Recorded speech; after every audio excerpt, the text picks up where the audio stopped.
بسم اللہ الرحمن الرحیم۔ معزز سامعین، عبادت کے تصور میں سب سے ٹاپ پر اور سب سے بلند چوٹی پر اگر کوئی چیز آتی ہے تو وہ توحید ہے۔ توحید کی سمجھ آ جانے پر دین کی سمجھ آ جاتی ہے، اور توحید ایک ایسی بنیاد ہے جو دین اسلام کی بنیاد کو مضبوط ترین کر دیتی ہے۔ توحید ہی ایک ایسا تصور ہے جو عبادت کے تمام تصورات پر غالب ہے، اور اگر یہ درست ہے تو باقی تمام تصورات درست ہو جاتے ہیں۔ اگر نقطہ توحید میں خرابی ہے تو باقی تصورات جو ہیں وہ ماند پڑ جاتے ہیں۔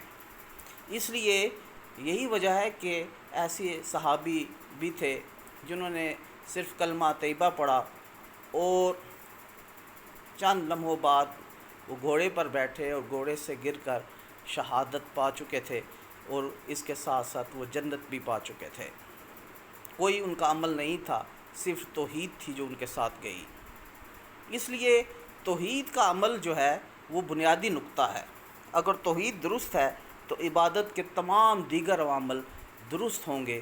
اگر توحید میں خرابی ہے تو بڑے سے بڑا عالم بھی گمراہ ہے۔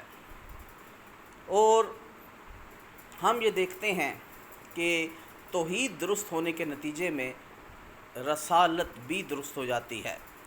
جو کوئی اللہ رب العزت کے ساتھ کسی کو شریک نہیں کرتا، وہ اسی طرح محمد رسول اللہ صلی اللہ علیہ وآلہ وسلم کی رسالت میں بھی کسی کو شریک نہیں کرتا، گویا اس کو خالص دین ملتا ہے، اور کوئی من گڑت بات اور کوئی قرآن و سنت کے علاوہ بات اس کے لیے قابل قبول نہیں ہوتی ہے۔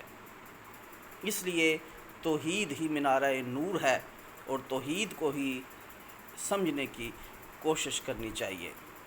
توحید جتنی جتنی پختہ ہوتی جائے گی، عبادت کے دیگر عوامل بھی اسی قدر پختہ ہوتے جائیں گے۔ توحید کا لیول بڑھتا جائے گا اور عبادات کے دیگر عوامل بھی سفسٹیکیٹڈ ہوتے چلے جائیں گے۔ وما علینا الا البلاغ المبین۔